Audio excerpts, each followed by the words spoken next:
And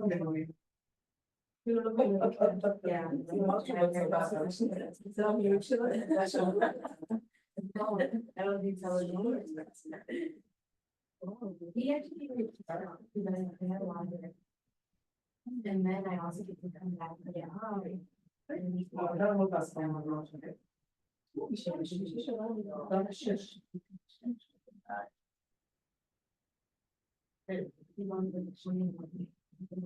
Okay.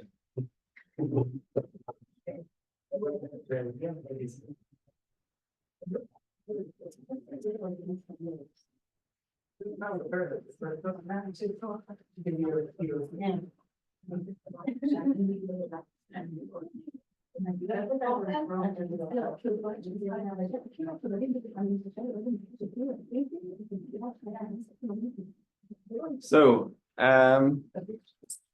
hello again. Today it's our last meeting in class. So at the end of today's class, I'll give you the final assignment and go over it. I think it's quite clear, but anyhow, we'll go over it and then it will be uploaded in the model so you can download it later on. Anyhow, our main issue today is ontological security. It's ontological security and its connection to the cyber. So at the beginning, we'll go over the concept of ontological security, what exactly it means, how it emerged in the scholarship, and then we'll try to think of the ways or different ways in which it can be applied to the cyber domain, and I'll provide some examples. Also, there are other examples in the readings I assigned you to read, including my paper on ontological security of cyber, which covers some of the directions in which these two issues can be connected, ontological security and cyber. And also, it should be noted that cyber can include many issues. And in this discussion, I also included artificial intelligence, but it can be applied in various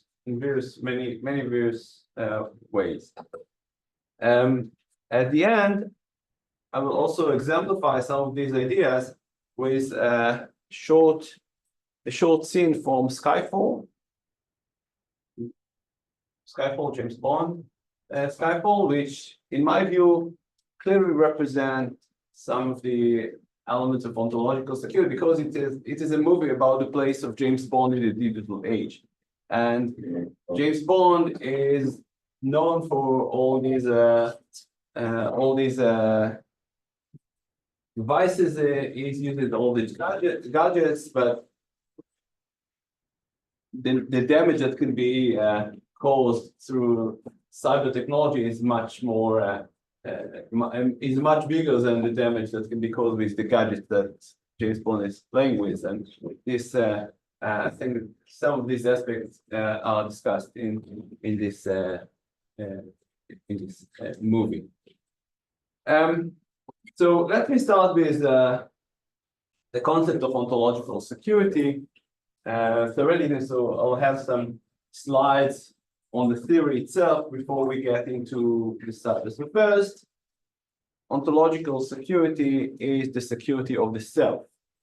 And it is a concept that emerged in psychiatry, actually, moved into this field of political science and sociology through the work of Giddens. And it is interesting to know that Giddens himself was interested in the question of how modernity, how technology is causing ontological insecurity for individuals. So he didn't talk about the state as having ontological security challenges, but rather as individuals facing modernity, the decline of the importance of religion in some countries in the 80s and early 90s, and what it does for individuals. So the question of, which is part of my my research agenda on the connection between technology and ontological security was in the first attempt to apply this concept to sociology, as with the work of Anthony Giddens, who is a well-known sociologist. So the idea is that unlike physical security, which is about survival, about physical survival of entities like, for example, states, if we talk about in international nations, ontological security is about the security of the self. And the self need to be secure in different ways, but mainly it says security as being. And I'll break it into the different ways to think about what the self is and how it can be secure through the two trends in the research of ontological security. One is developed by Jennifer Mitzen, and according to Mitzen, ontological security is maintained through institutionalized routines with significant others. So I am, or who I am, is defined by the interactions with significant others. So the other can be the enemy, right? So in order to maintain the self, I need to have an other with whom I'm performing these practices and routines of enmity. Once I don't have this enemy, it is becoming an ontological security challenge, because I'm defining myself vis-a-vis this enemy. So, for example, Jennifer Mitzen had in a 2006 article in European Journal of International Relations, she didn't have a case study, but provided some illustrations. One of the illustrations was about the Israeli-Palestinian conflict, but the other was about the Cold War. What she was arguing that in some situations, actors prefer to be in security dilemma, the traditional security dilemma, because being physically insecure provides the actors with ontological security, because they know who they are. They are validating themselves through the interaction with these others. So the United States and the Soviet Union during the Cold War were attached to the identities of enemies, and these practices allow them to validate their identity of enemies, which was a significant part of their identity and self. So this is one approach to ontological security developed by Jennifer Mitzen. The other is developed through by Brent Steele, and for him, ontological security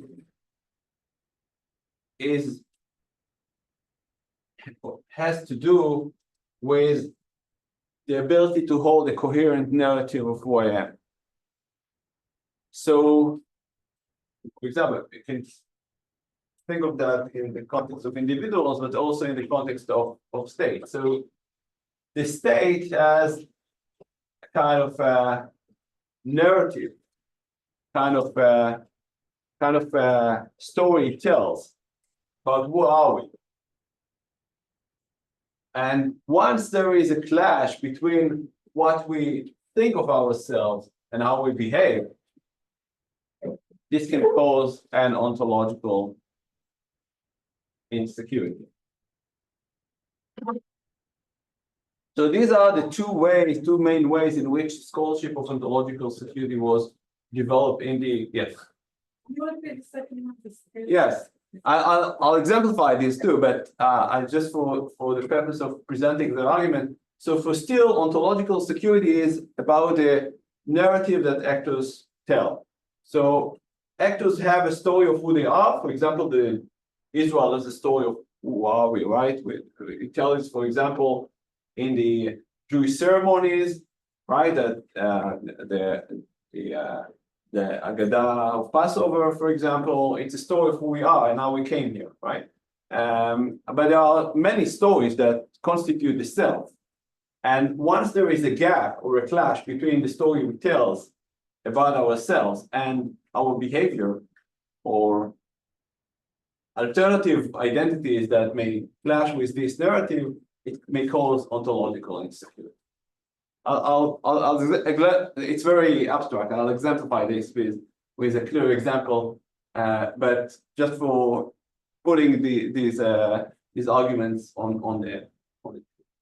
So these are the two main ways in which the concept of ontological security was moved from the work in psychiatry and psychology in the 60s through Giddens in the late 80s into international relations in the early 2000s. So in the early 2000s, these two works, also a number of other scholars who just mentioned or used it very briefly, like Alex Wendt and some others. And there's also the work, an important work of Katarina Shinval from Lund University, who suggested something in between the international relations scholarship of ontological security and the psychology research on ontological security, because she was interested in question of international relations like globalization on the one hand, but on the other hand, she focused on individuals' ontological security. These scholars, Jennifer Mitzen and Brent Steele, suggest that the state has the self. The self is of the state, and this was a significant shift in the research, and it also attracted a lot of criticism. You may expect, because there is a big question whether a state has a self, right? Whether we can draw these concepts and make the argument that state has self, and I'll get back to that later on. But it's a kind of not even a methodological question, but rather an epistemological question, whether state has a self. And one other way to address this issue is to suggest that the state has a number of selves, right?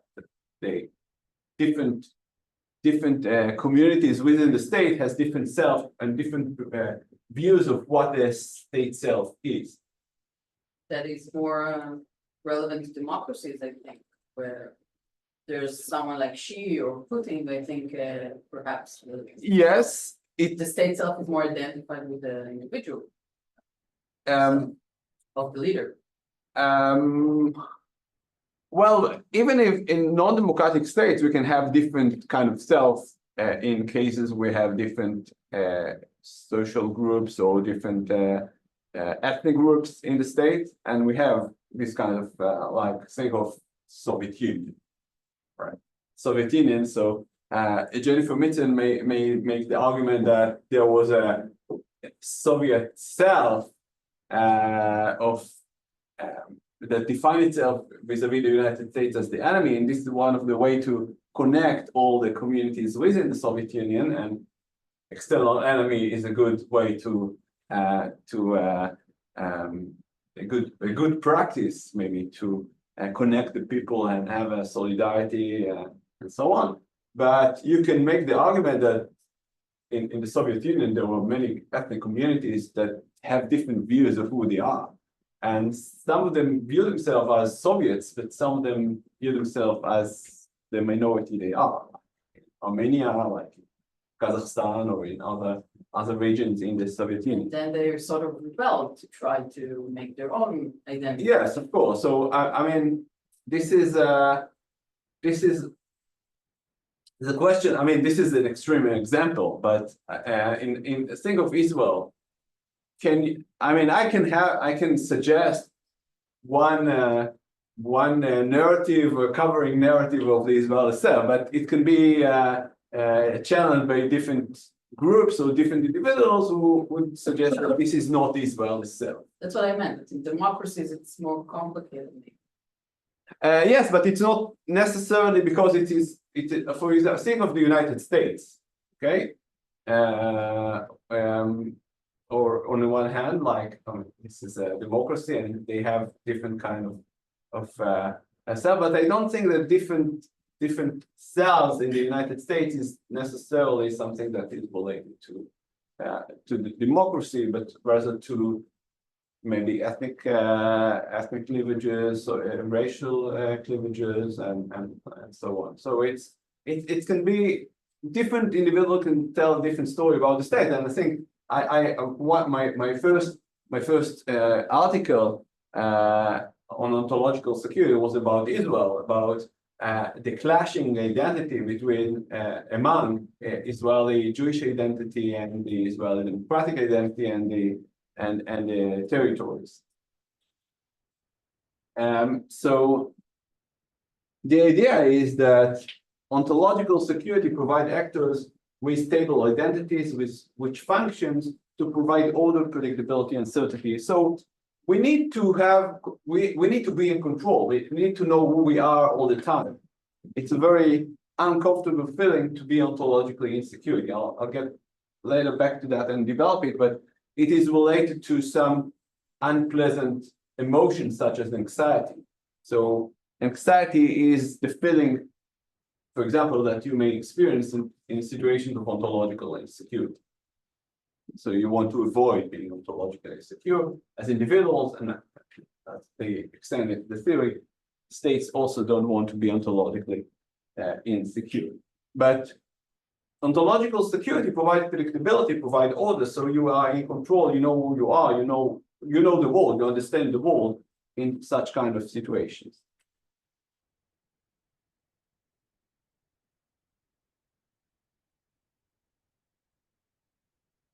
So, as I mentioned, ontological security is related to emotions. On the one hand, experiencing ontological security is associated with pride or trust. For example, this is a story we tell about ourselves, about our legacy, about who we are proud of our heritage, and so on. So it's pride, it's related to trust.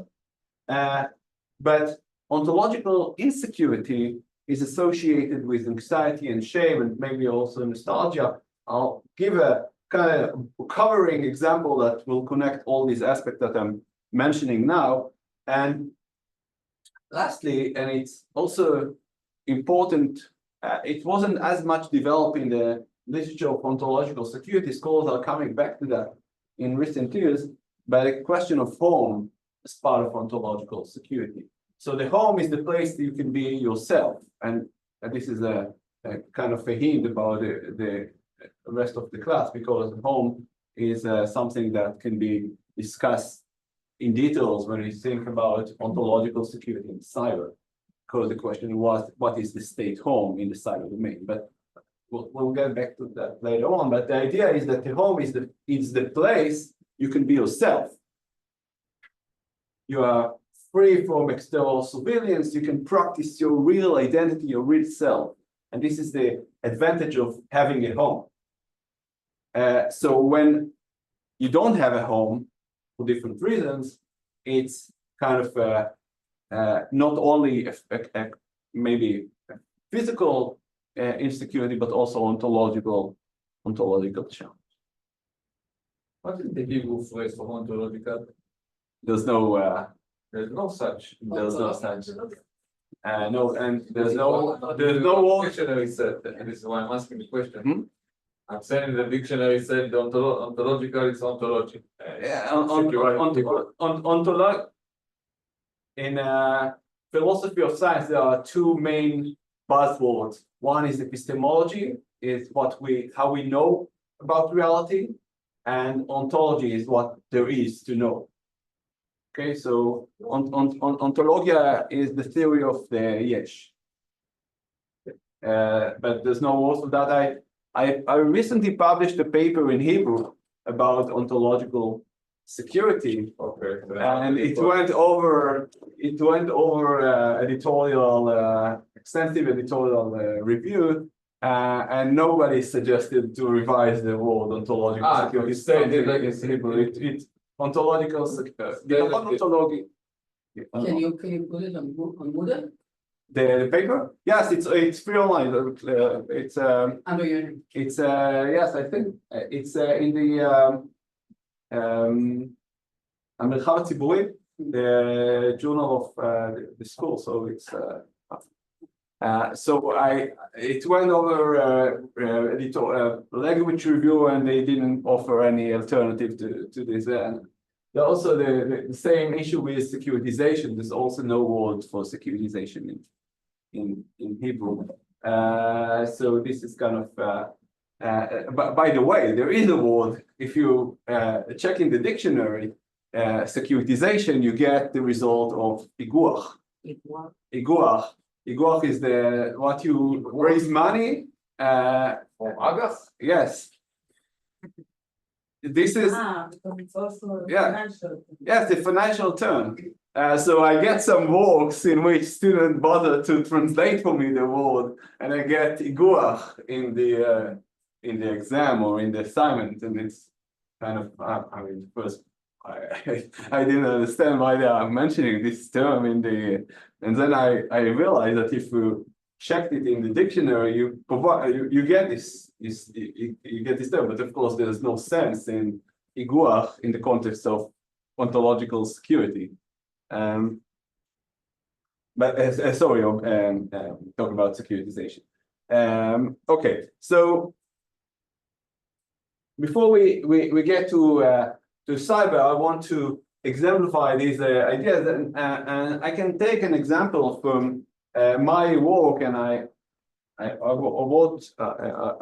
wrote a book about deterrence and ontological security, and there I developed the idea that for Israel, being a deterror is not only a physical security issue, but also an issue of identity, because Israel needs to be a deterrent actor, needs to deter the challenges it faces.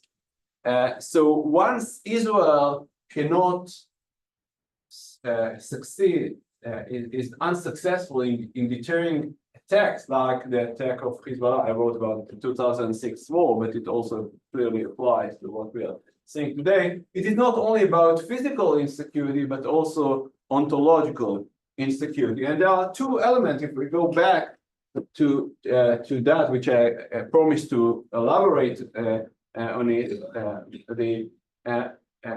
the external and internal aspects of ontological security. So from the external aspect, you need an actor with whom you practice deterrence. Okay, so you need a deterred other.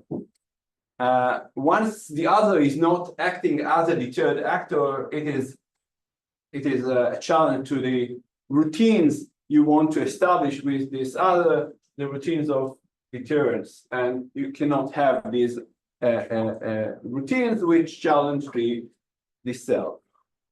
On the other hand, it is also a challenge to the narrative. So you are telling the story that you are a deterror actor, and then there is the situation in which you obviously couldn't deter the attack.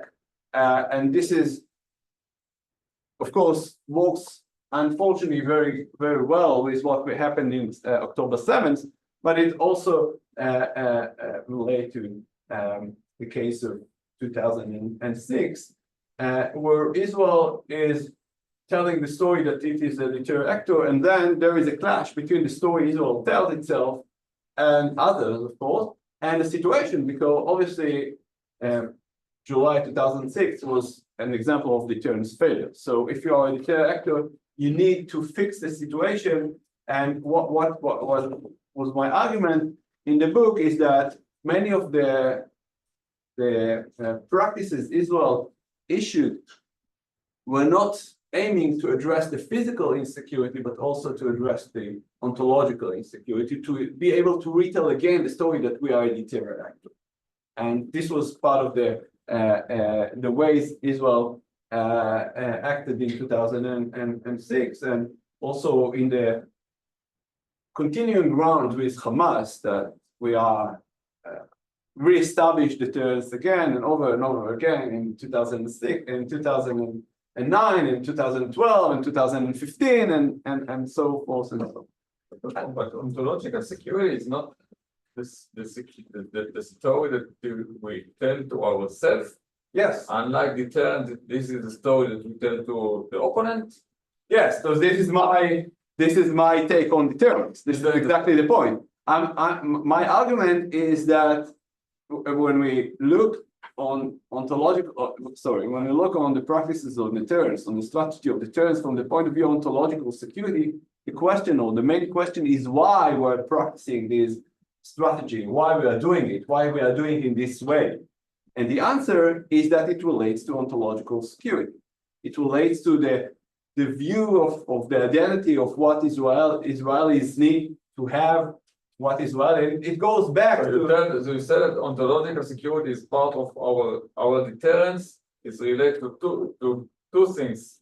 Unlike many other countries are doing deterrence in order to deter the other side, we are doing deterrence in order to strengthen our internal security. I will limit my argument in. So there are some countries that are attached and healthy to the practices of deterrence. Israel is one of the key examples for that.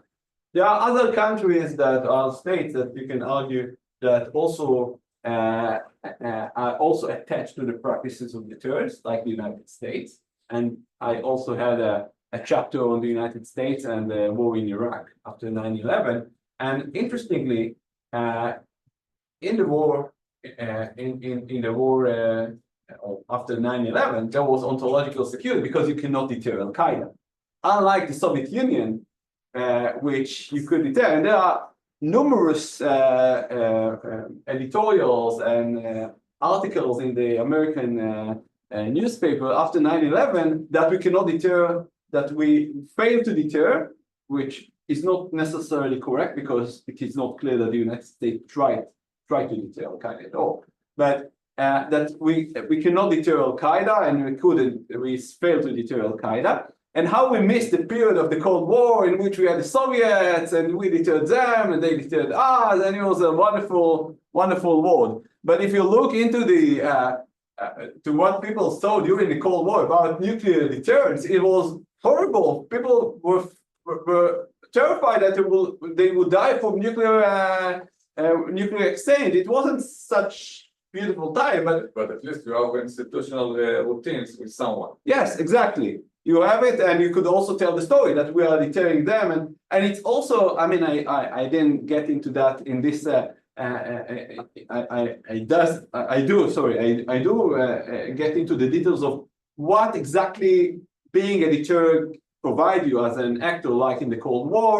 You are rational. You're trying to avoid a war. You are, I mean, ethically, you don't want to attack the other side. You want to prevent the war, right? It's good cause.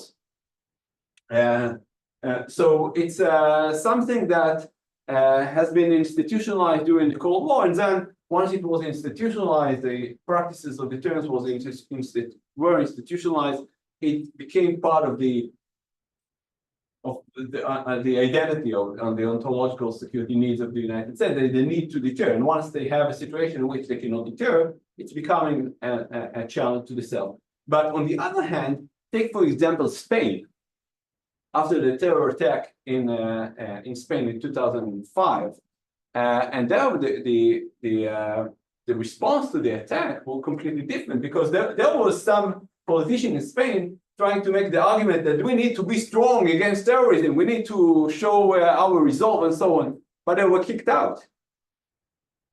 They didn't buy this narrative in Spain because they weren't attached to the practices of deterrence as other states. So there are, of course, I mean, I'm simplifying the story because there are some other aspects to that, including the attempt to cheating in the Spain political system at that time, because they tried to argue that the attack were by ETA and not by Al-Qaeda, and it was part of the political struggle at that time. But anyhow, they didn't buy the narrative that we need to be strong against terrorism, and they moved away from. They took away their forces from Iraq. They didn't need to show resolve. So, I mean, to some extent, it can be explained by ontological security needs and actors who do not need to be much more flexible in their practices because they are not as attached to the practice of deterrence as, for example, the United States and Israel. And I think it's not many scholars so far have used it to examine different countries. There are some scholars who are starting to use it in different regions, and it is clear that not all actors are attached to the practice of deterrence in the same way.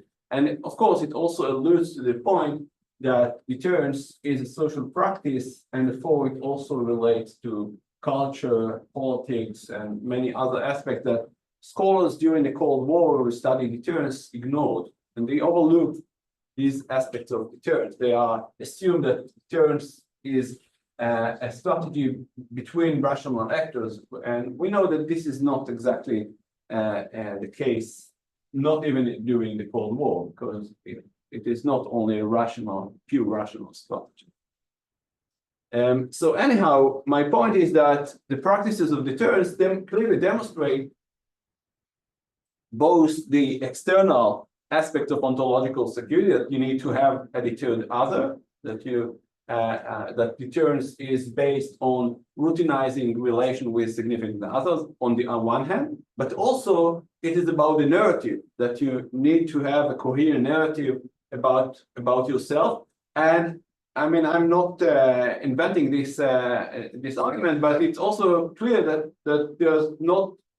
there is no clash between these two elements of ontological security. They are actually reinforcing each other, because if you cannot sustain your routines with significant others, you can also cannot tell a coherent story of who they are, because the story is also based on your routines. So you can narrate your routines and tell the story about them if you're holding or maintaining your ontological security, but once you cannot routinize and hold your routines with significant others, it also challenge your narrative and the coherent narrative of yourself.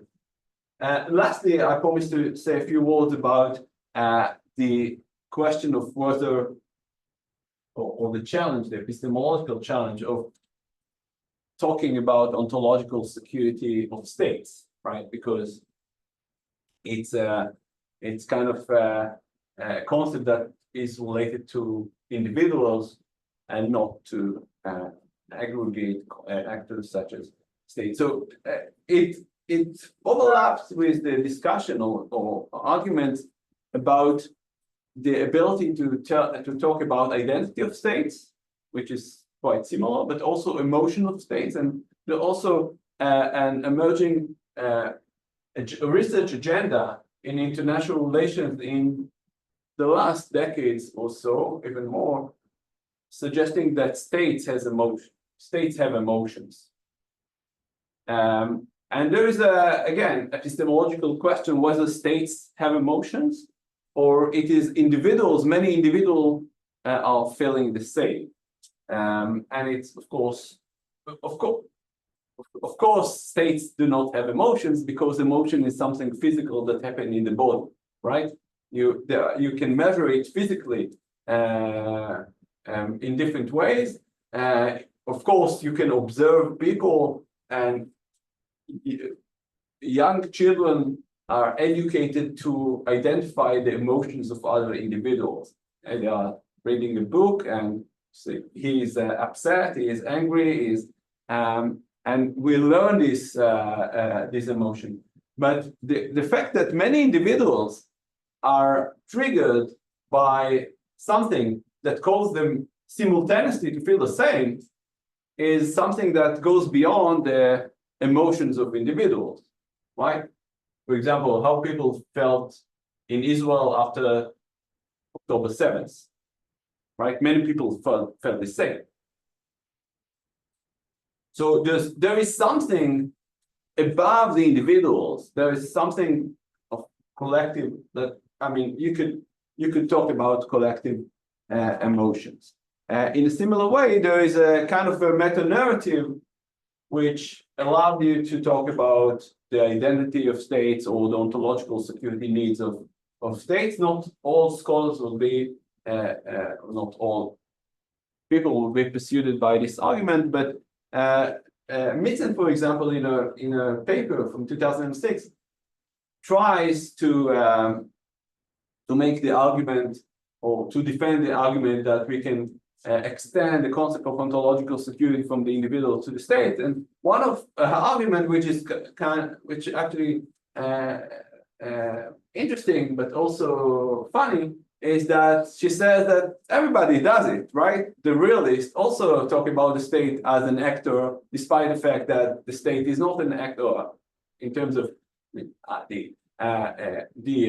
realist scholars talk about the interest of the state. But what is the interest of the state? It's not that the state defines it, it's individual that define the state interest and so on. So the argument is that we need something above the individuals who who allow different people to feel the same and to experience the same emotions or feel attached to the same narrative in a specific moment, and that thing exists above the individual. It's not individual per se, but something that allows different individuals from the same culture, the same group, the same community to feel the same. There's another solution to this challenge suggested by Stuart Croft. He's a British scholar who suggested to focus on the society, not on the state level, but on the society, and this might solve some of these tension. Not all scholars accept this solution, but he studies the ontological security in the United Kingdom society in face of the Islam. So how the Islam challenged the Britishness. So this is what he was studying in his book, and he doesn't talk about the state, but rather the society. So again, but I think I'm not sure that is more than semantic, because most of the scholars study the state actually study the society, because you cannot study the state, right? You need to study individuals and the narrative. So I mean, if there are people who think this is a solution, it's good, but I don't think that it dramatically changes the same thing. Okay, so I want to move to the cyber and to discuss a number of examples. And again, it's example. There are many ways in which cyber technology can be connected to ontological security, but let's discuss a few. So let's start with you first, maybe. How are the ontological security can be connected to cyber? What in the cyber technology can be challenged state level, any other level by ontological? What challenge ontological security can be seen in the practice of cyber? There is no border, so it's basically everywhere. Mhm. And then Yeah, it's a very good point. So where the cyber is, and it alludes to the discussion we have also last week about deterrence, and I'll get back to that later on, but also at the beginning of the semester when you talk about sovereignty and whether there is cyber sovereignty. So another angle through which to look at these questions is from ontological security, right? The state narrative is that we have our territories, right? We have our borders, we have control, and this is a narrative that is a challenge, significant challenge in the cyber domain, because the state, and I'll have a few slides on it later on, the states cannot provide security to individuals in the cyber domain, even physical security, as they can do in other domains. And this is a challenge, but it's also a challenge from the perspective of ontological security, because the main narrative of states is that they are security providers, right? This is the main narrative of the state. This is the main rationale of the state. The idea of hopes that there is the state. The idea of home, no? It's also the idea of home, right? But it's the fundamental idea of the state that protects the individuals from the uncertainty and the challenge that they are about. It's also alludes to the concept of home. So there are two elements of ontological security that are manifested in this aspect. One is the narrative of the security provider, and it is ingrained and constituted as a key element of the narrative of the state, right? The state is the main provider of security. Even if we need, I mean, there are some exceptions, of course, but the narrative is that the state is the one who provides security to individuals. Sometimes it fails, sometimes it miserably fails, but this is the expectation from the state, that it provides security to individuals. The second element of that, and I have slides on that as well, so you don't need to write it now. The second element is the home. And where is the home of the state in the cyber domain? Whether we have home, whether we can think of home. So for individuals, and this is not kind of an element I would like to develop later on, because I want to talk about the state, but we can also talk about individuals. Individuals don't have home in the cyber domain, right? Because there's no moment in the cyber domain for most of individuals. There is a home, but it's not a state.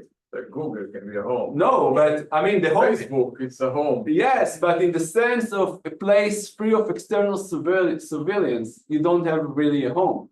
You always monitored. I mean, you can you can use your own computer unconnected to the world, but if you are using the cyber domain in like the internet, you are always connected. You are all the time being monitored, your activity. Like you probably know Zuboff theory with surveillance capitalism, that you are basically the product of capitalism. This is a known phrase that if you're not paying for a service, you are the product, right? So this is kind of the surveillance capitalism.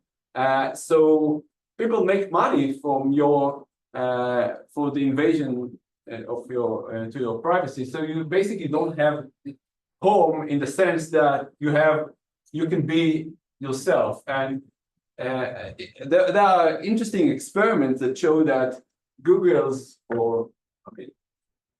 it was done on Google, but I think that today the result would be even better with the AI and all these technologies, that they know better you than your friends and family, because what you are searching in Google tells more about you than what you do in the physical domains. So this is another challenge to ontological security, but it's not kind of challenge that related to the state. The state maybe tries to address these challenges, and this is also kind of the mechanisms that were initiated in the European Union. So the GDPR, for example, is a way to address the challenges of privacy for individuals, and the state is trying to be the provider of security, but it cannot do it itself because of the power of Google and Facebook and all these giants. So they need to group together and form a kind of regulation that limits the ability of these giants to collect information on individuals, and the state can retell the story or tries to retell the story that we are protecting the individuals. So this kind of issue can be discussed through the lenses of ontological security. what else? What other challenges to ontological security the cyber domain creates? Not always state in the other side, but you cannot really establish teams. But the opponent is unknown. So all the idea of institutional routines is not really valid. But you can make, I mean, theoretically, you can make routines with non-state actors. Theoretically, maybe. So, I mean, there are routines between private companies. Yes, but in many cases, the environment is so many players, with so many unknown players, that you cannot really establish routines. I mean, You can, yeah, I mean, in fact, there are routines with the public, with Google and with Microsoft, and each one of us have certain type of routines. so your argument, but maybe is that if I correctly understand, there is a lot of uncertainty, or there is deep uncertainty in the cyber domain because you don't know what is going on. There is kind of a challenge that you cannot know what it is, unlike in other domains that you can have more tools to know what reality is. Maybe challenging narratives, like the country is not the main provider of narrative, because when you Exactly. cyberspace. Exactly. There is a very interesting paper of a scholar, a Swedish scholar. I will not try to say his name, but I can, if you're interested, I can send it to you. He studied the Wikipedia pages of China about, and there is I didn't mention it earlier, but collective memory is also an important element of ontological security because it's part of the narrative of the state.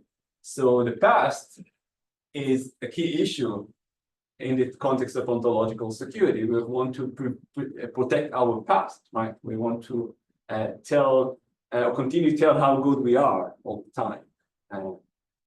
So the problem in the cyber domain is that the state does not have anymore the privilege to control the memory as it could do it in the past through museums, through syllabuses, through so on. So it's in the open domain and people can edit it, right? So it's so there is a paper, for example, about ontological security and Wikipedia in terms of the narrative of the past and challenging the official narrative of the state, and people are getting exposed to it and cause. You can see it in the campaigns now, influence campaigns. Yes, That's what that of course. try. And this is another. Not just influence campaign, it's also you can see in Wikipedia where there are a lot of edits. ערכים. Entries. And no, that value that you put in, and then there are really fights on what will be written there. Someone change again and again and again. Yes. This fight is also not new. So whenever there is a fight, there is a fight on the pages of Wikipedia to edit to tell the story from. There is actually interesting story about the separation barrier, which attracted a lot of changes, and including a fight about the term, what would be the term of the separation barrier, the wall, the fence, and so on. So this became part of the page in Wikipedia presenting this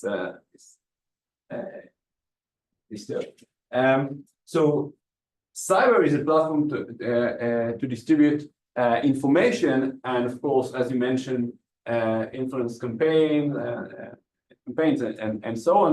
There's also an interesting paper of Derek Bolton on how the Russians try to use the social media in order to affect the ontological security of the United States.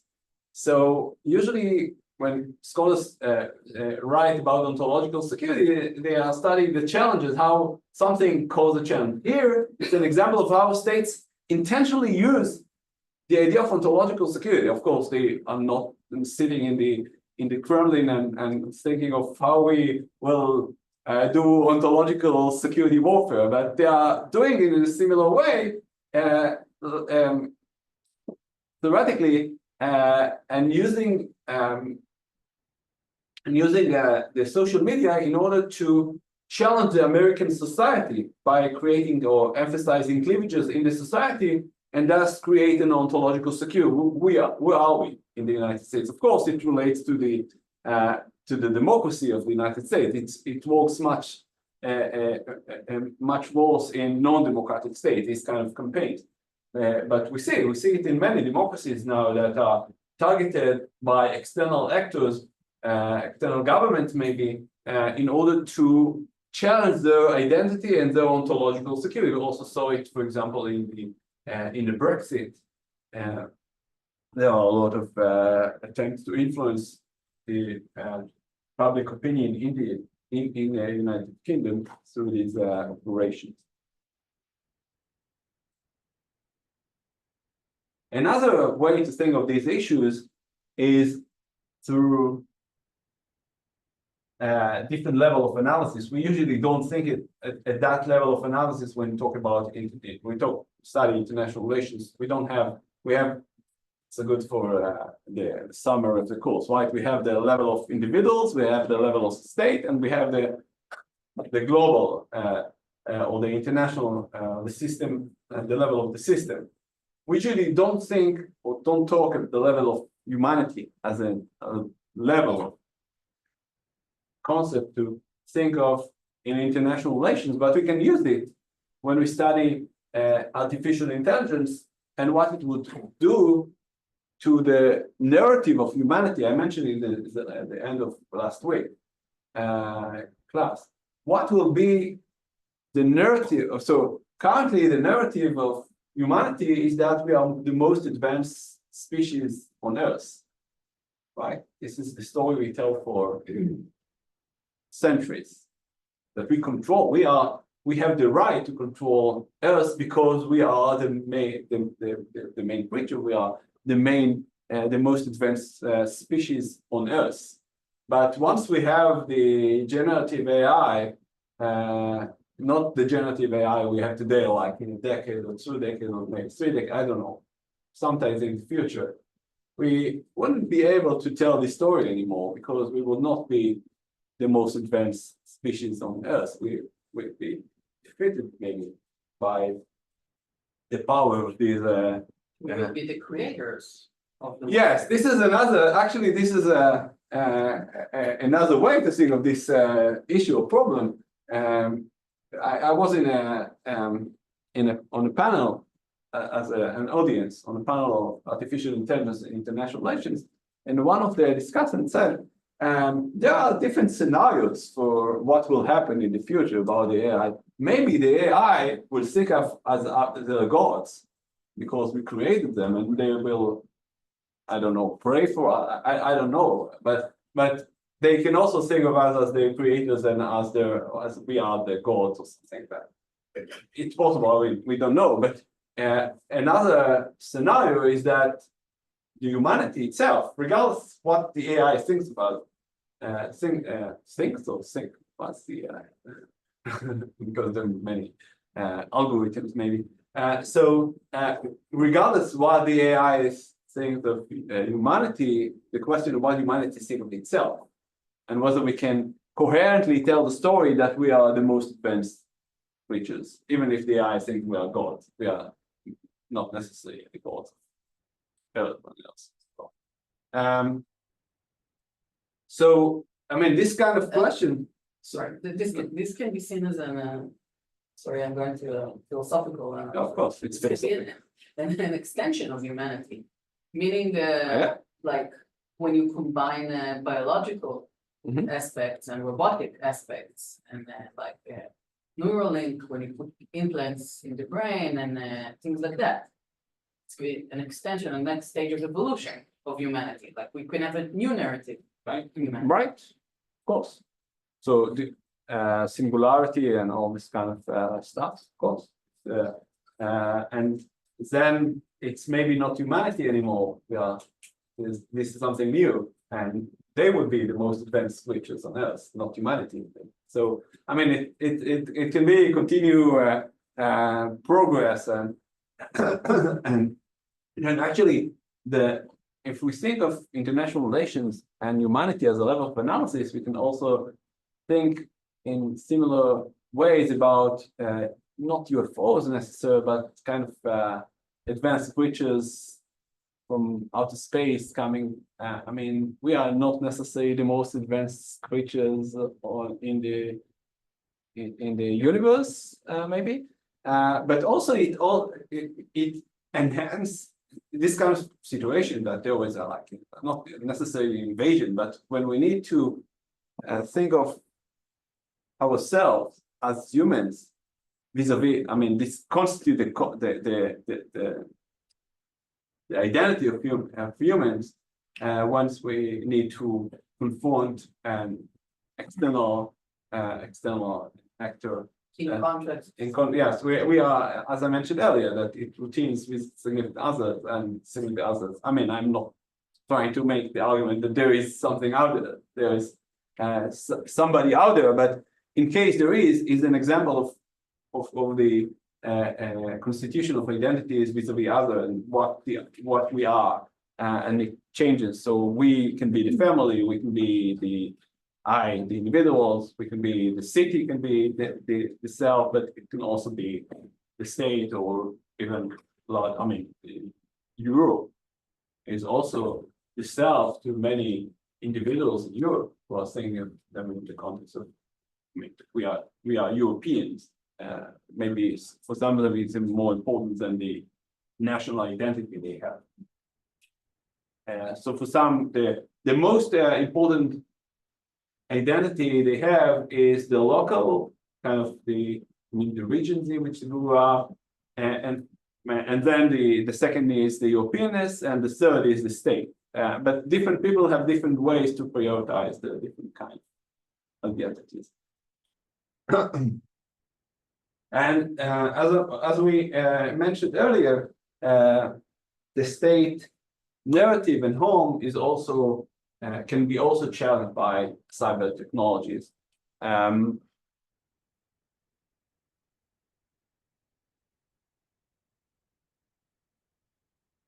So let's do this slide and then we'll have a break. So as we talked earlier, the main narrative of state is that state are the security providers of individuals. This is the essence of state. This is why we need to have states. But this is a narrative that is challenged by the cyber technology, because in the cyber domain, it is not clear that the state can continue to be a security provider as it has been in the past. For example, there are different ways to address these issues. I'll also talk about it. I'll talk about it in the next class, which we recorded about non-state actors, and for example, the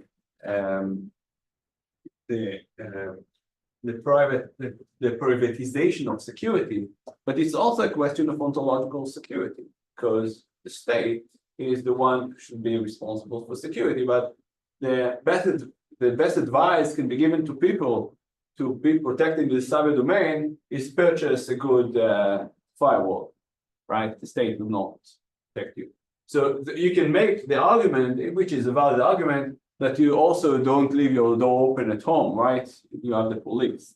And so you need to take some measures. But the counterfactual I had in mind for years, and I don't have an answer for that yet, is why, for example, in the United States, there is no kind of contract of the government to provide firewalls to individuals and to enforce individuals to, I mean, the companies that sell computers to put a decent defense on the system they sell. But they have something, like, I remember well, similar to companies that the US enforce. Yes, there Maybe is. the California. There is also some of regulation. The mixed thing, Sorry. NIST. Yeah, there is a regulation for critical infrastructures, for example, that need to meet some standards in. But I mean, from why there is a contract to allow people to buy very good defense systems in much. I mean, of course, there are good reasons why not to do it. But I mean, if the government want to be responsible for that, there are ways they can be more responsible than today. They can subsidize. I mean, there are different ways to. I don't think they want to. Okay, so I mean, this is the question.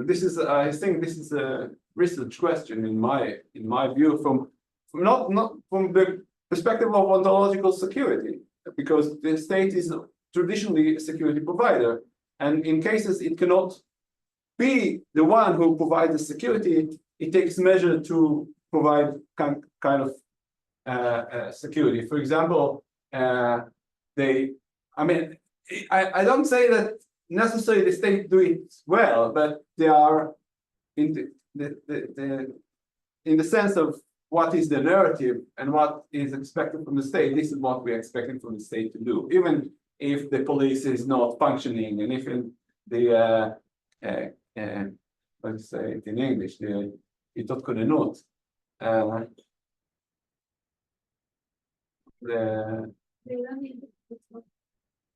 They don't need it. Yeah. That combat units that in On-call units. so they are getting some. I mean, it's not perfect, but they are trained and supported by the government. They give them, or supposed to give them, some weapons and so on. So even if the state cannot be physically there, it try to find solutions.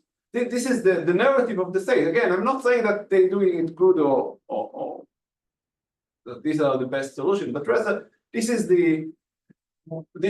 are the expectations from the state. And we have very low expectations from the state in the cyber domain. And the question is why? Why we don't have this expectation? So of course, one of the answers is that the state cannot be the solution for. But again, the states could do different kind of things. I think it is more conceived as a private domain. Yes, exactly. But it's socially constructed because it's not a private domain. I think it's changing. I think it's starting to change. Because countries starting to understand the threat, and I think there's a lot of Yes.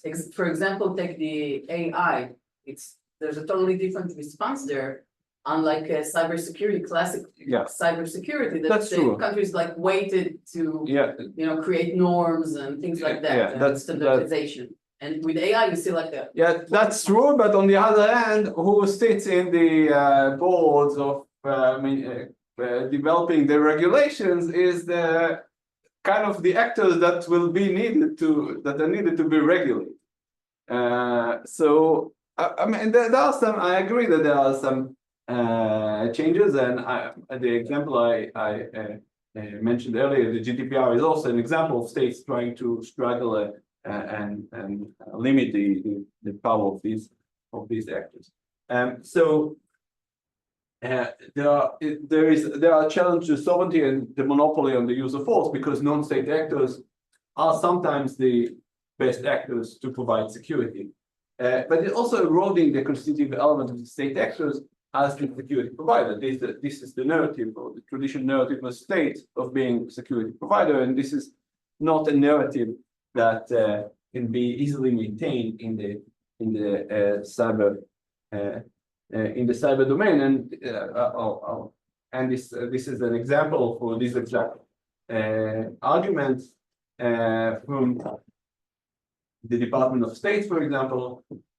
This government has a limited and specific role to play in defending the nation against cyber attacks. of significant consequence. The private sector owns and operates over 90% of all of the networks and infrastructures of cyberspace, and is thus the first line of defense. And this is, as you mentioned, also that is the kind of the argument that this is a private domain, basically. But still, despite the fact that this cyber domain, there are many things that the state could do. This actually led Emmanuel Macron to assert that private company can be your partner, but it's the role of the state to manage these things. So, I mean, there are some other alternative voices of what the states should do in the cyber domain. So it's not a kind of default that the state cannot intervene and cannot do anything, that there are things that can be done and the state can do more. So let's have a 15 minutes break, and then I'll complete the discussion and I'll show you the assignment.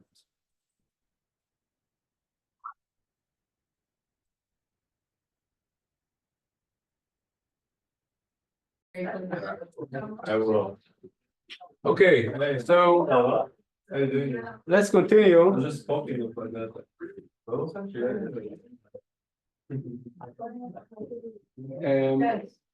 Another example, another aspect of the example we discussed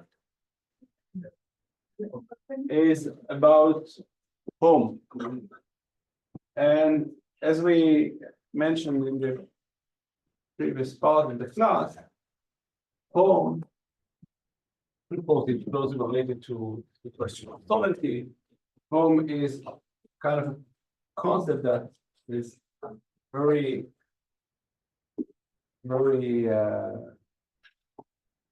challenging in the context of cyber technology, cyber domain.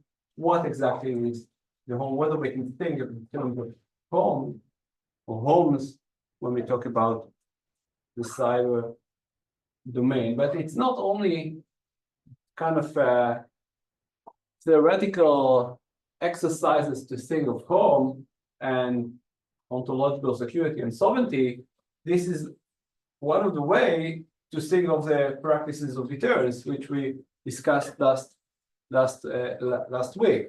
And here again, Fisher-Keller and Hartnett, as I mentioned last week, they are one of the architects of the new American cyber strategy. Mind you, it's a strategy that is based on defend forward and persistent engagement, officially, rather than on deterrence. And what they are actually arguing is that there are no territorial boundaries recognized to reference as thresholds that should not be crossed. The absence of sovereignty in cyberspace puts into question the value of a strategy of deterrence, strategy of the effectiveness of which in part depends on the specification of such thresholds. But it also can be understood through the concept of ontological security, because there is a clear separation between us and them in traditional domains, which allows for practices of deterrence. But this is a distinction we cannot have in the cyber domain, because everything, as they argue, everything is interconnected and all the time interconnected. So we don't have this distinction we need to have in order to practice deterrence, and the solution is to rely on a different strategy. In other words, there's no home to be protected in the cyber domain, because a home is something, as I mentioned earlier, in the context of the concept of ontological security, is something that is free from external surveillance. This is not the home in the cyber domain, but everybody enters and invades everybody, as they argue.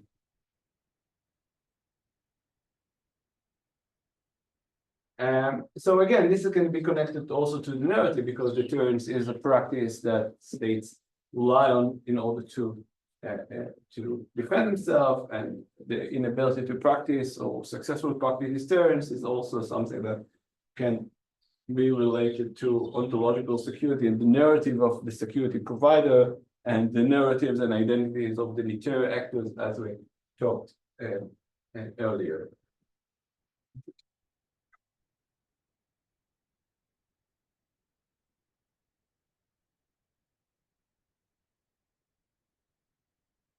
And lastly, the state is not only a physical security provider, but it also wants to hold a monopoly on the provision of security. But according to Aisha Zalakor, another prominent scholar of ontological security, this is not only the provision of physical security that states want to monopolize, but also the ontological security. States want to monopolize the provision of ontological security. They want to have the main story, the main narrative, they want to be able to shape. Want actors to identify with this narrative, that the key narrative that humans have is of the state identity. This is the key. But it's very difficult to continue, I mean, for state actor to continue to be the provision of ontological security, because there are many competition, a lot of competition, and a lot of actors that could provide alternative to the state narrative. Lastly, I want to exemplify this with James Bond. This is maybe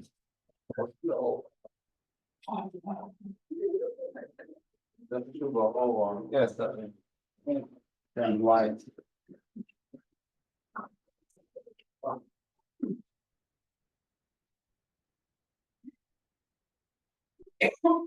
Okay. So this is not the first scene of Skyfall, but one of the first scenes of Skyfall. And this is the National Gallery. This is, of course, James Bond, right? Daniel Craig. And this is the Q Master, who is, of course, in charge of provisions of gadgets for James Bond. And this is the dialogue between them.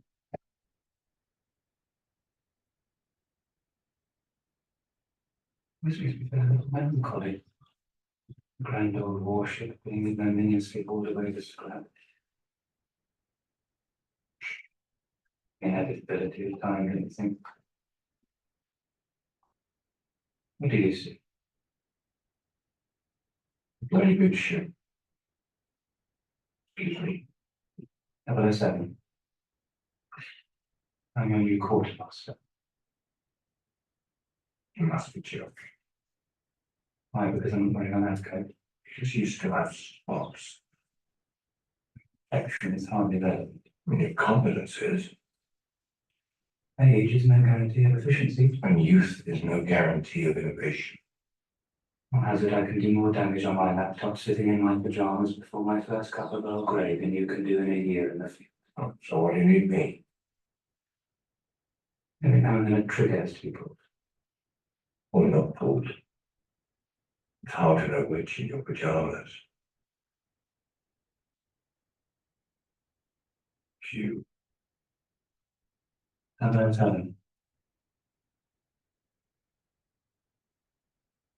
Ticket Shanghai, meditation passport, and this.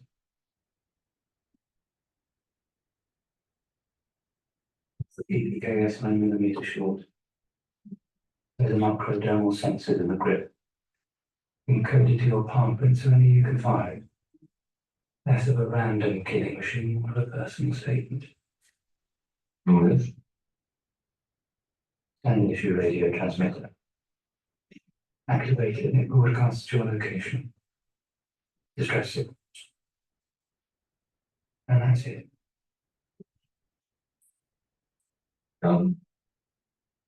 Video. It's actually Christmas, is it? Are you expecting an exploding pen?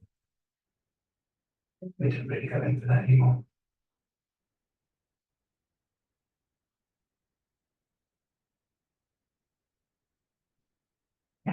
Good luck out there in the field. And please return the equipment in one piece.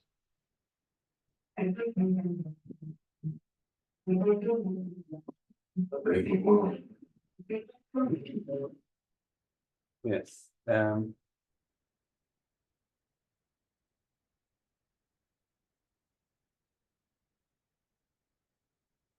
So this is a key scene, but it's not, of course, the only scene. I'll talk about this scene later on as well. But this, I think, manifests quite clearly the tension and the challenges in cyber domain, because James Bond is need to fight a struggle in the digital age, but he doesn't have any advantage in the digital age because he's the old guy that looking for the exploding pen, as the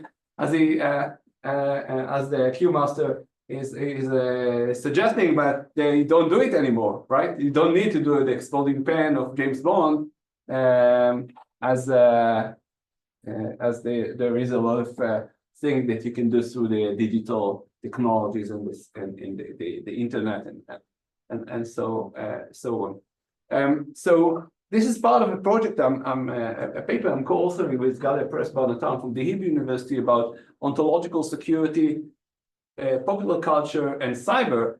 And this is kind of a methodological solution because they're sometimes difficult to study ontological security in cyber. So we can look through the images and popular culture artifacts such as movies and see how they are portraying the challenges in the cyber domain. What is the cyber domain? How actors are acting in it, and so on. So the movie starts with the scene starts with the painting. This is actually the painting. The Finding Temeraire. It's an old ship. I'm not an expert on art, but there is a very interesting lecture on YouTube from one of the experts in the National Gallery explaining this painting. And the idea behind this painting is that there is an old ship replaced by the new technology. The new technology, and actually the new ship is moving the old ship into the shore in order to replace it by the new one. So again, this is the story, the big meta narrative of the movie of an old technology replaced by a new one, and they are staring at this picture, and this is the melancholy that they are talking in the beginning. I actually visited in Passover, London, and I went to this gallery, and I hope to see this painting there, but it is not shown currently. It was removed. There is another painting of Turner, which was very important artist, and of a train.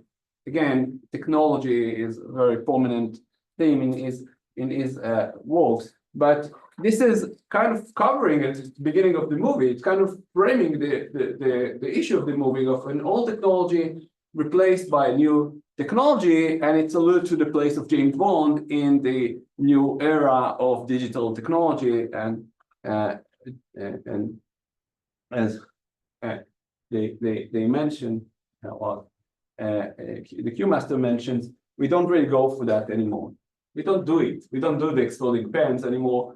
So James Bond doesn't have the gadget, but this is quite of ironic because James Bond, for all these movies of James Bond, all the series, he was the gadget guy. He was in the most advanced technology that the British MI5 provided, or MI5, MI6 provided. He was using it, and now he is not using the most sophisticated technology, but actually, which is kind of sophisticated to some extent, the gun, which identifies his fingerprints, and only he can use it, but it's very limited. It's a gun. It's a gun and a ready transmitter, and this is exactly what James Bond responds when he get these devices, that it's not Christmas, it's not really a gift, right? You're not please James Bond with a gun and a radio transmitter. So this is also interesting because of, this is part of a project on popular culture. So there's intertextuality because it corresponds with the previous movies of James Bond, all the series of James Bond, all people who watch this movie have in mind what James Bond did in the past. This kind of created a challenge between James Bond today and James Bond in the past, but also the intertextuality with the art that is represented in the movie. But there are a lot of elements of ontological security in addition to the narrative or the meta narrative, because James Bond is an agent of the state, right? He's representing the state and what the state can do in the cyber domain. And the story, I didn't mention it, but the story of this movie is about a terrorist doing damage through cyber technologies, and James Bond needs to fight this guy.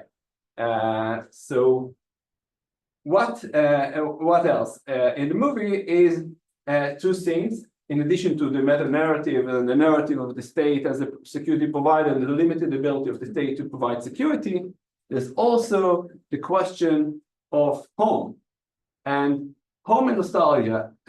Actually, Skyfall is the original physical home of James Bond.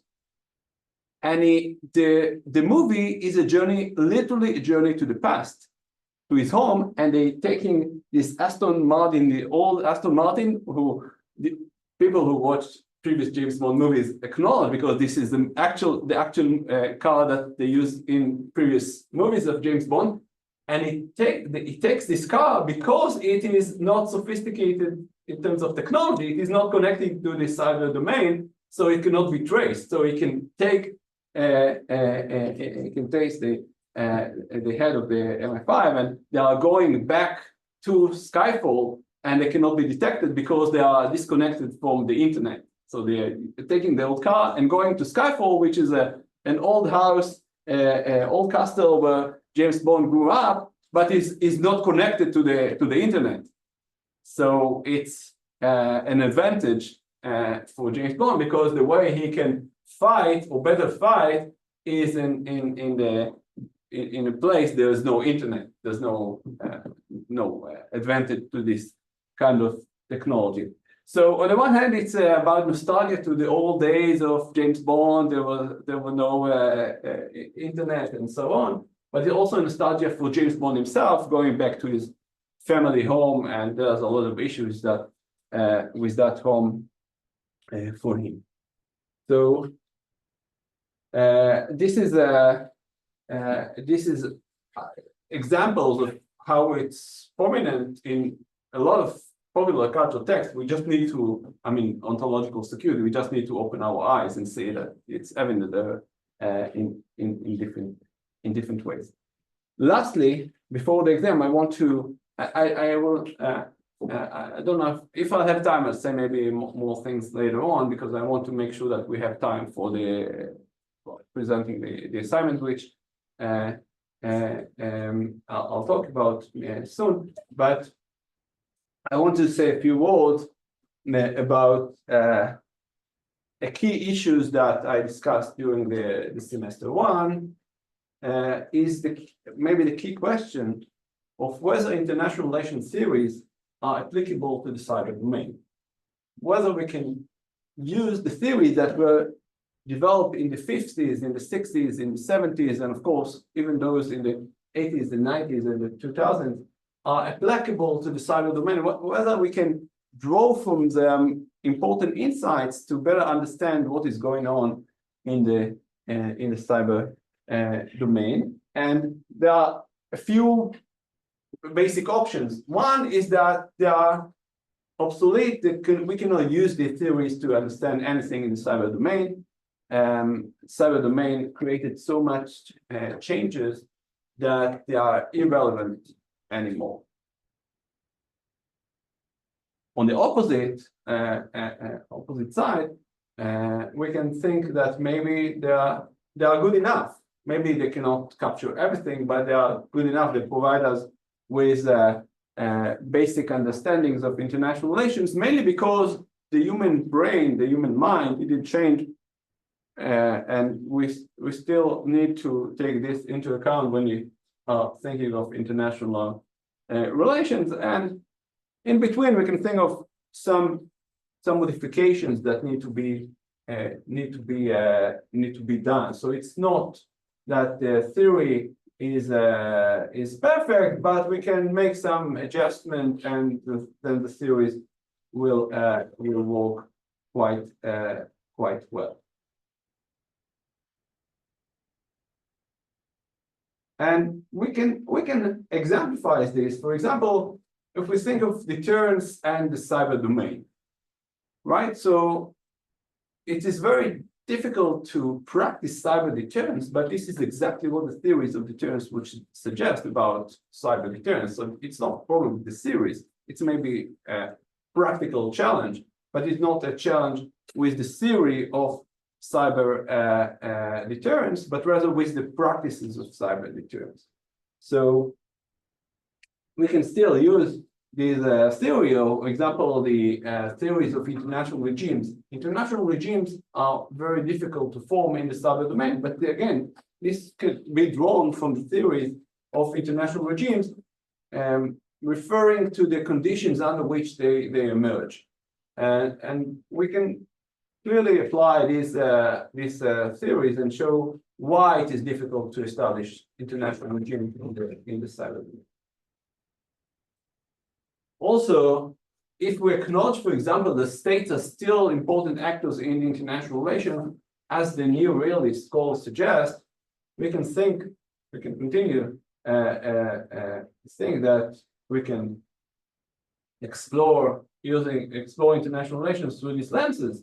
We may need to pay the price that we cannot fully understand the non-state actors, but if still states are the main actors in world politics, then we don't need this is a kind of a price we can pay in order to better understand the main dynamics in world politics. But if not, and of course I didn't, and I hope you didn't expect it to hear the answer for this question, but if not, we need a new theory, we need a new paradigm. If the theory we have in international relations are limited in capturing the cyber domain, maybe we need not only to adjust the theories, but also have a new series, new directions to develop theories, such as what we talked last week when we talk about political geography, for example. Political geography, spaces, home, maybe borders, this kind of question may trigger the development of new theories for international relations, or maybe ontological security, maybe other theories in international relations, in sociology, in other fields that can guide us in order to develop new directions for develop theories. And my personal view, which I mean, I'm not sure that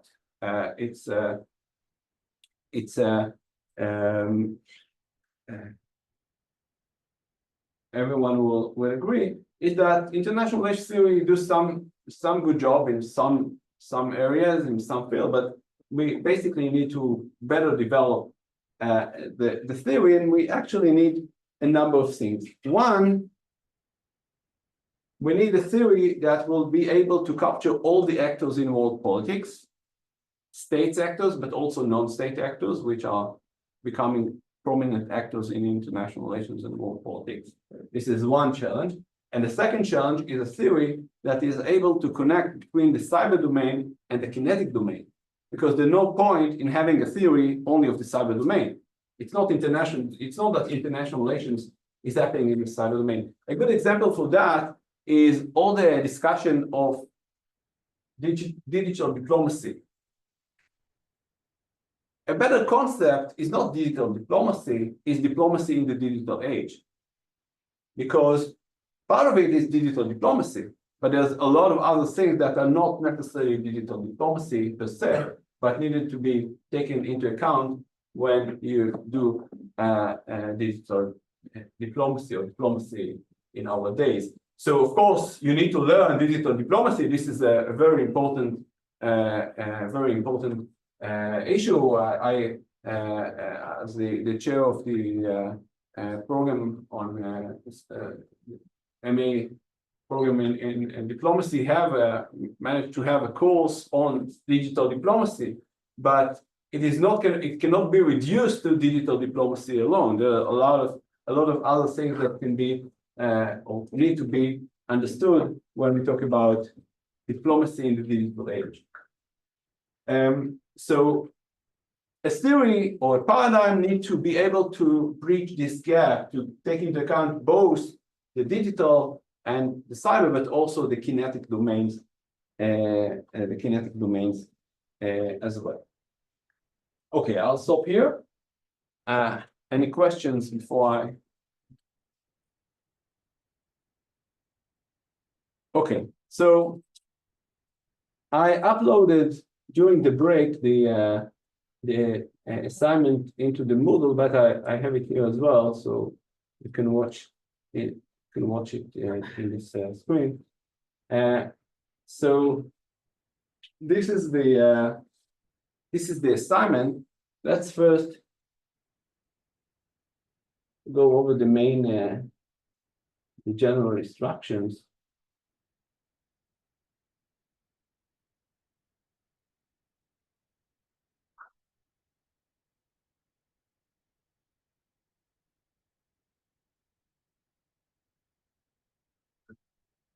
Okay.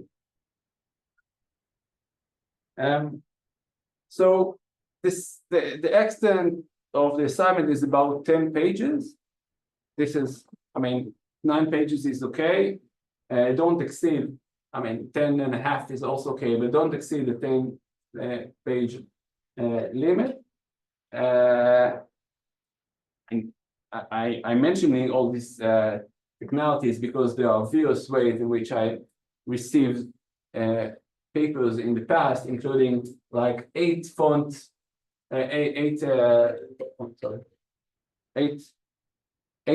font, not non-space with handwriting kind of font, which is and sometimes in different colors. You would expect that students would know that you should use one color in the exam, and you don't need to write different sentences in different colors. So anyhow, 12 point font like the regular one, New Times or whatever you prefer. But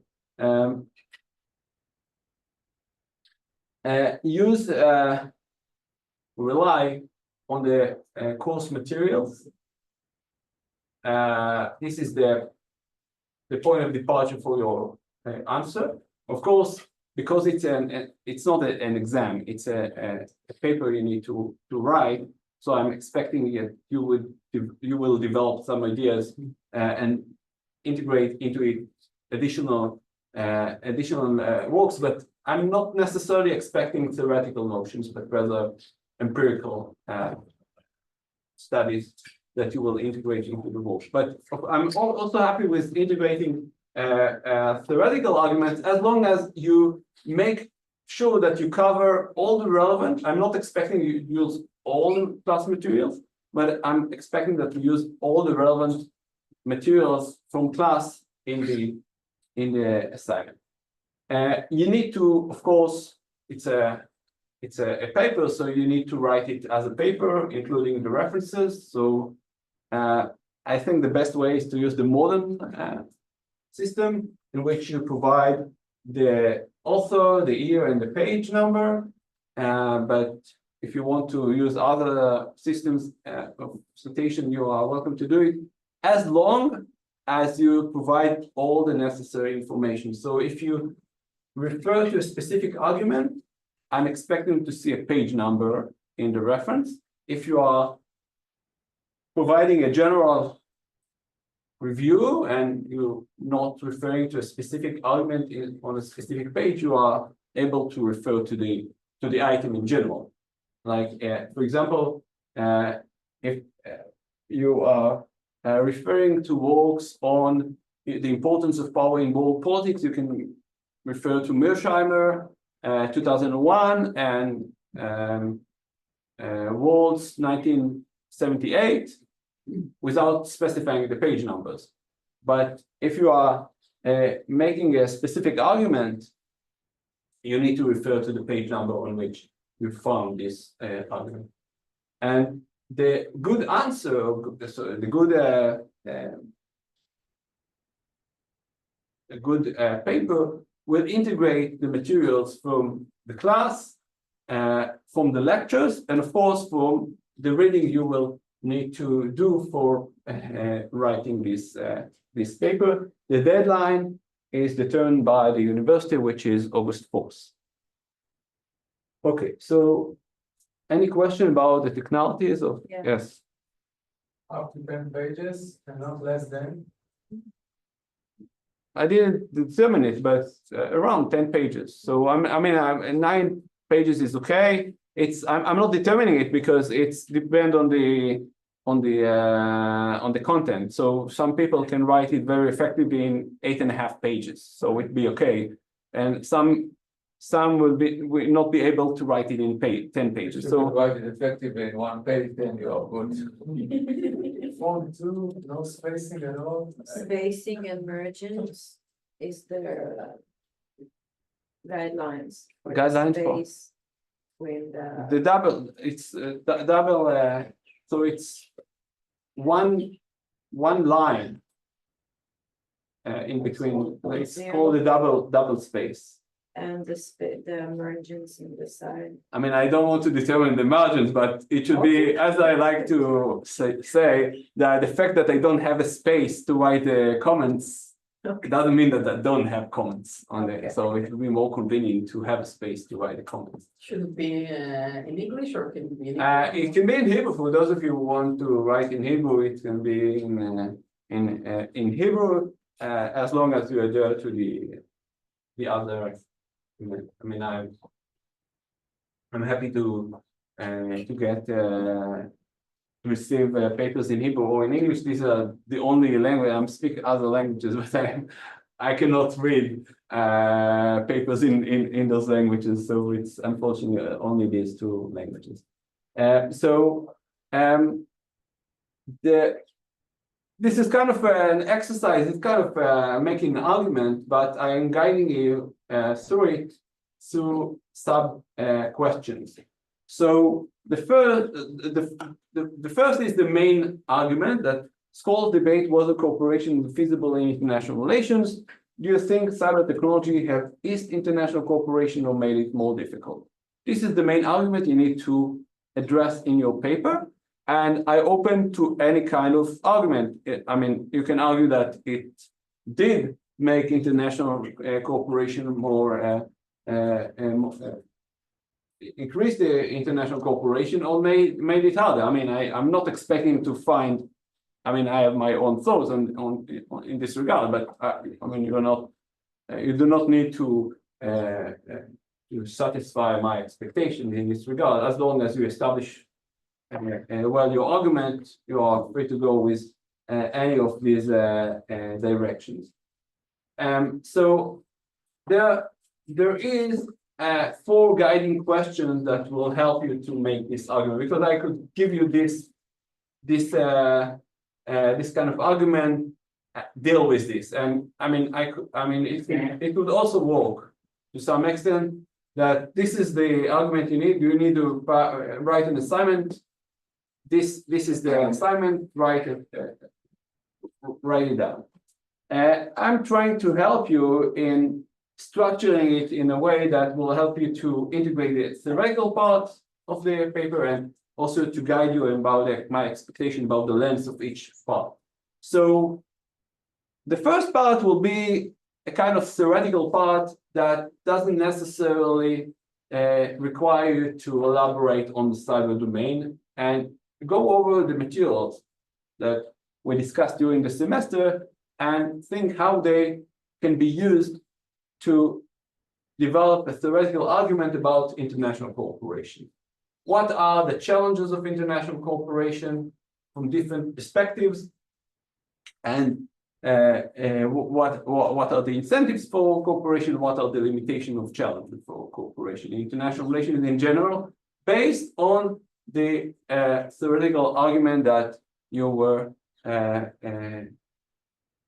we were discussing during the semester, and of course there are for each class I provided you with a more general theoretical item and something that is more directed toward the study of the cyber.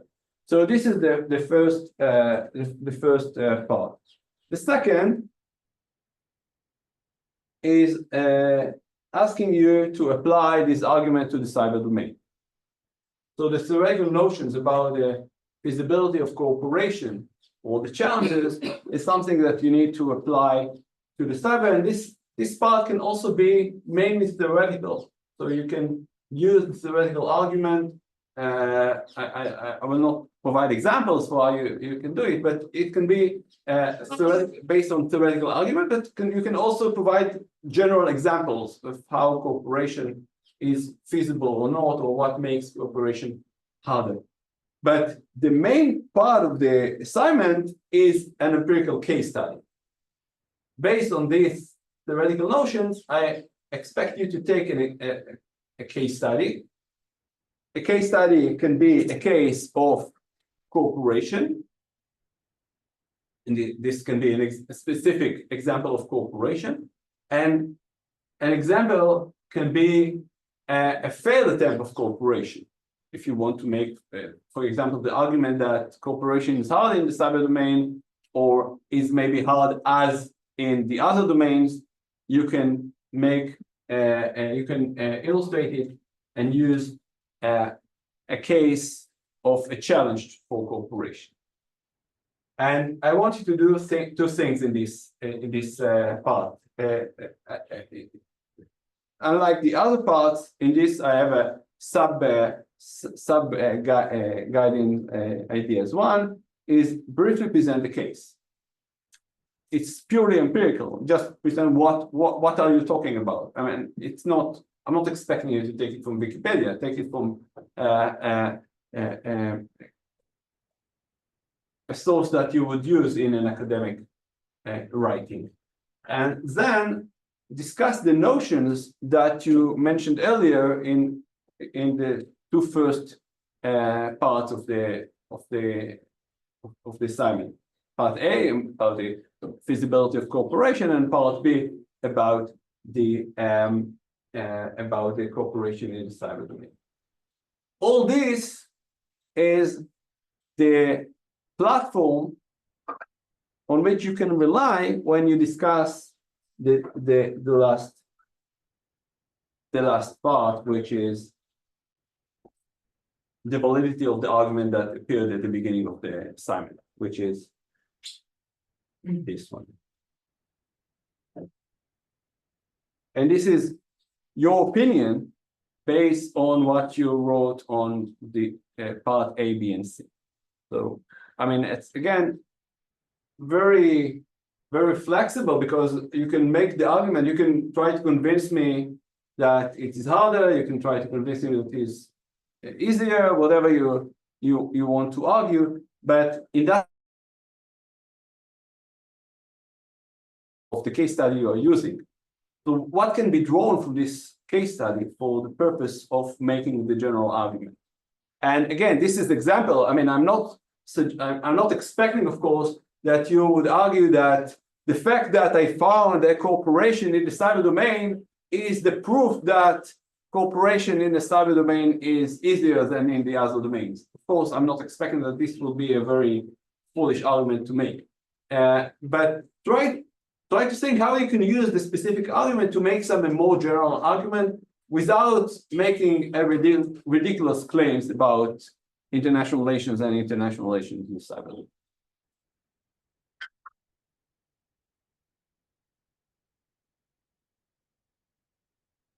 Yes. I have a question. Sure. Related to the structure, or let's say the narrative. I see that you mentioned after each question separately. I mean, that could be interpreted as we just take, each question and provide the answer, and then we jump to the next question, but they're not completely related. But if you just use all of them as a sort of structure, then you would have a flowing document where you cannot tell the separation between question one and question two. No, I mean, I'm expecting you to write part A, this is part A, part B, this is, and it's for your, I mean,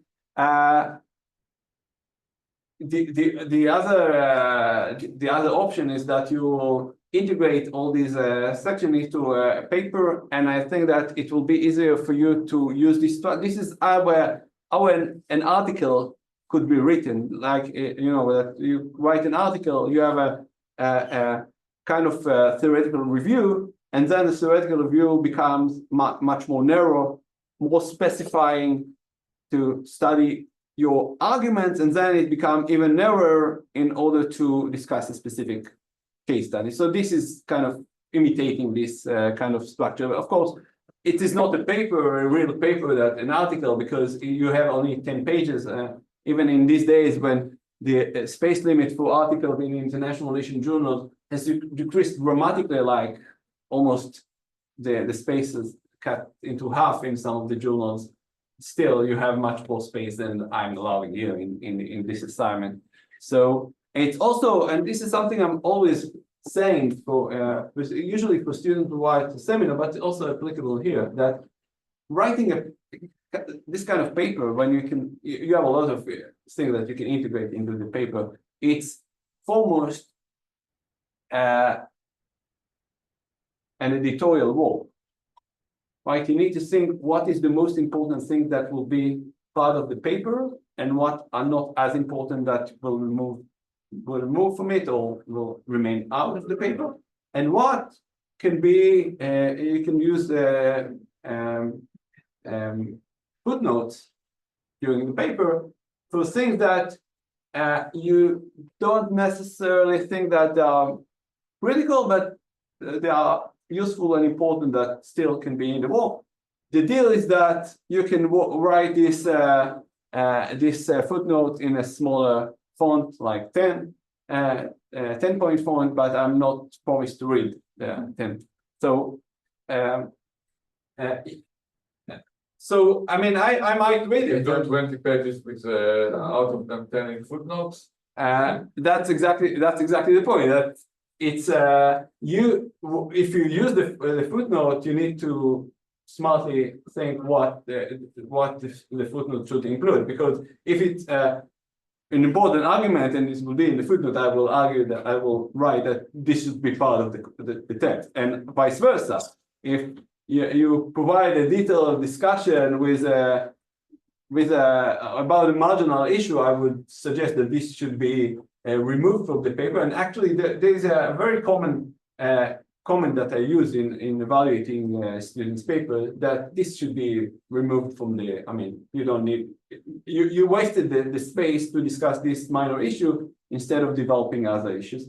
And this can be applied also to a footnote, that you could use the space more smartly.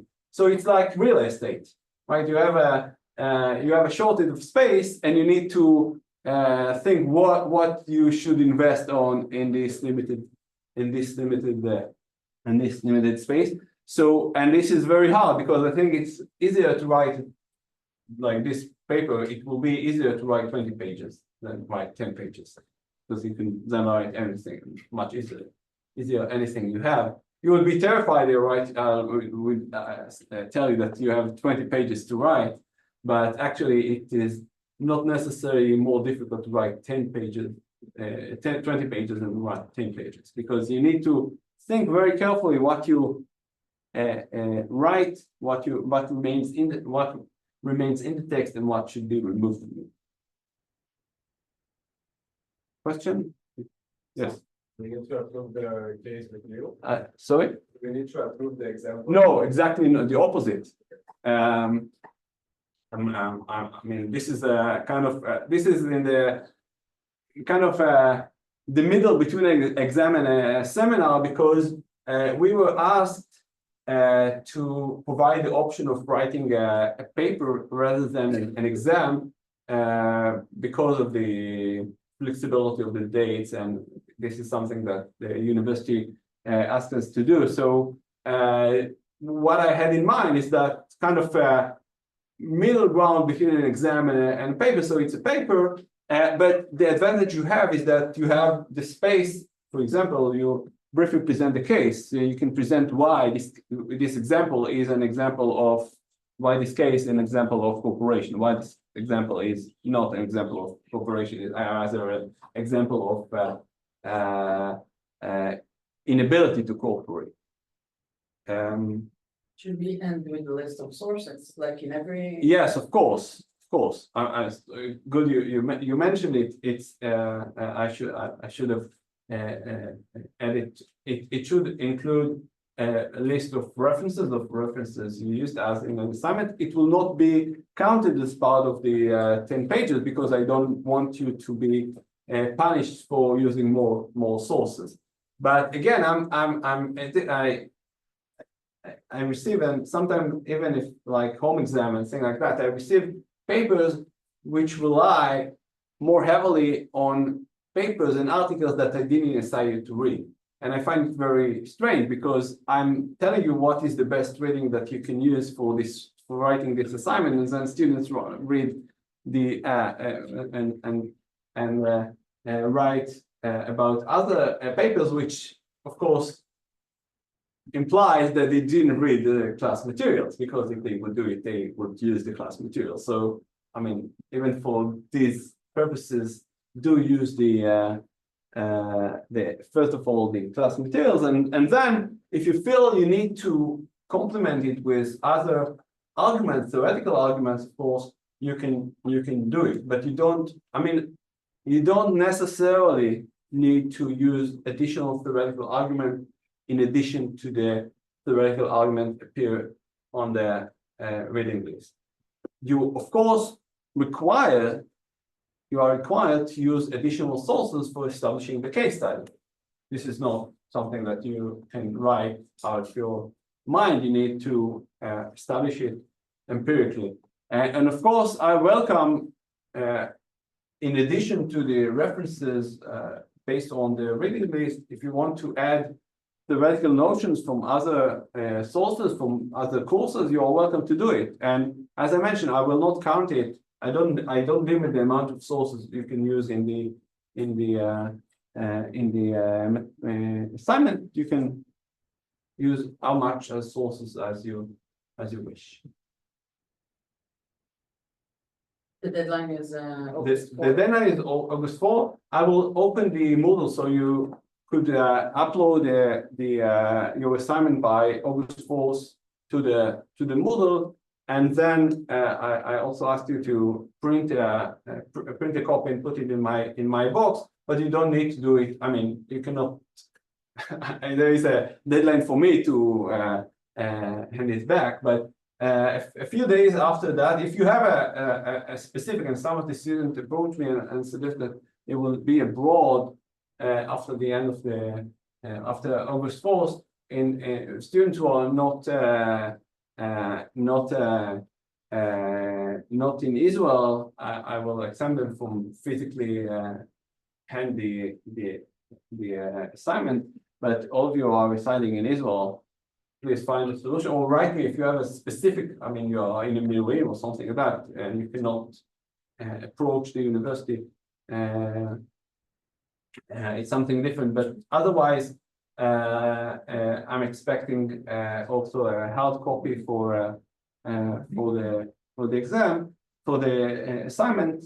But I mean, you don't need to adhere the deadline. It's okay that you upload the assignment to the Moodle, and once you do it, you adhere. I mean, it will not be an issue of. We don't need to come here You don't need to be at 10 p.m.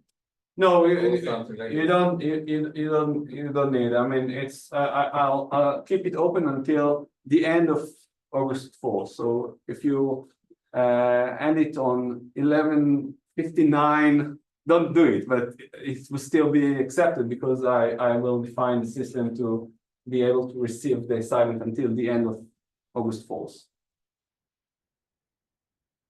Any more questions?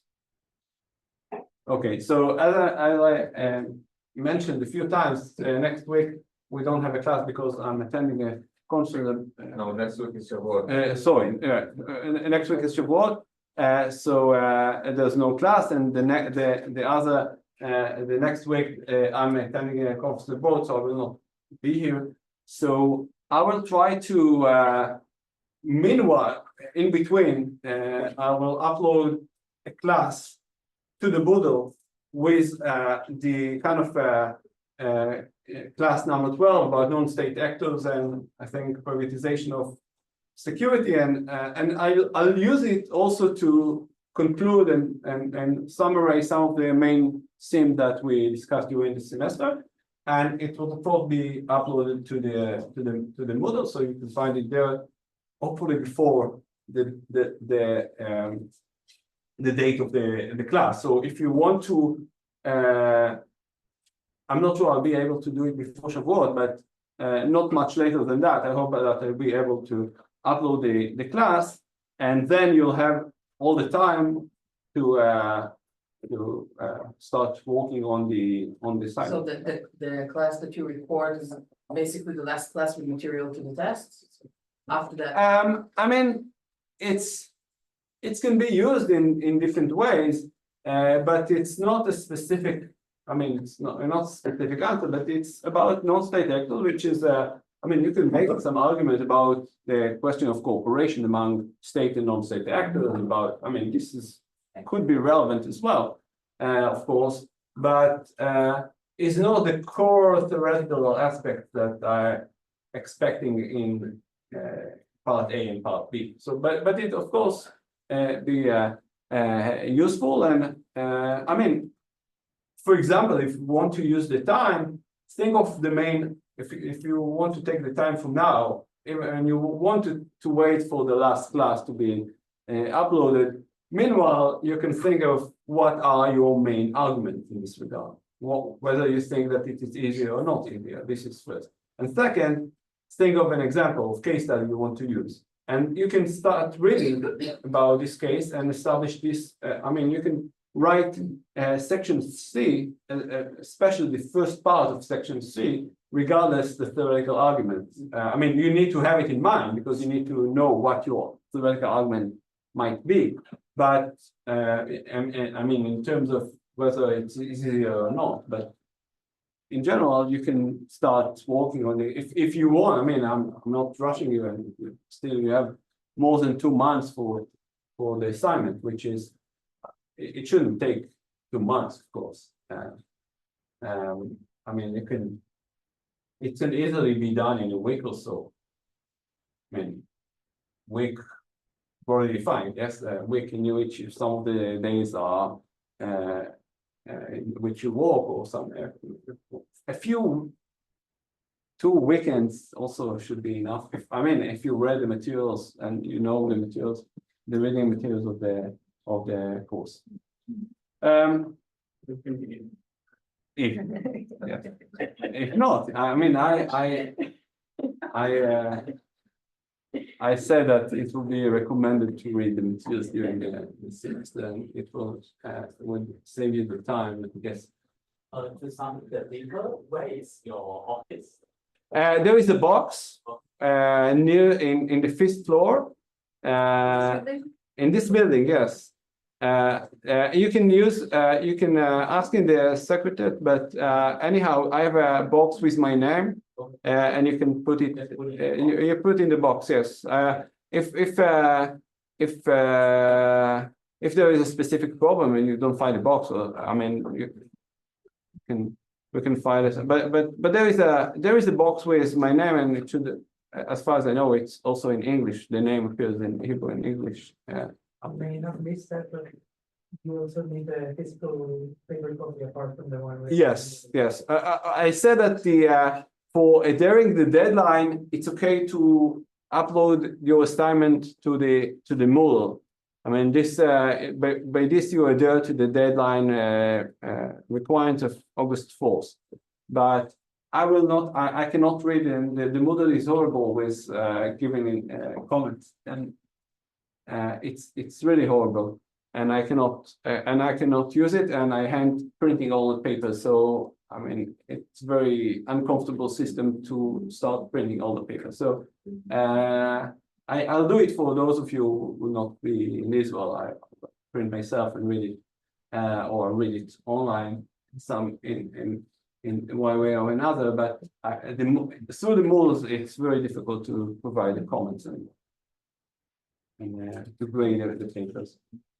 And actually, this is what I'm actually when I'm grading.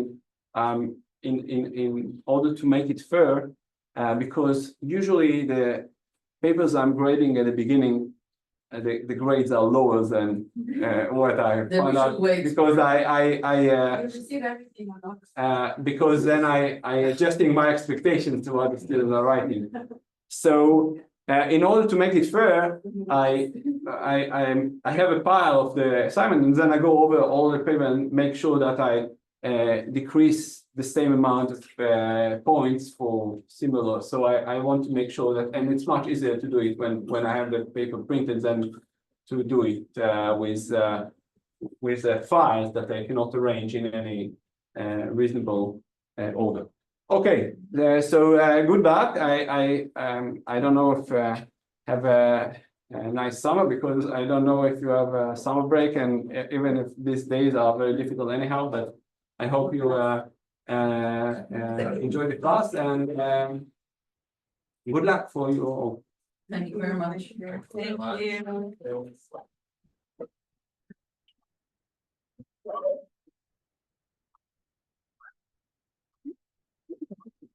Okay.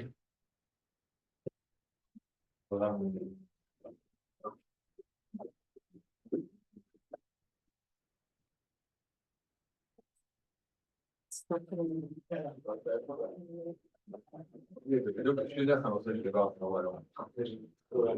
מה? בדיוק בשביל איך הנושא שדיברנו עליו. בדיוק מאוד מעניין, אמיץ. בדיוק אני רוצה לדבר. להגיד שקראתי מאמר, לא קראתי כלום. אבל מאמר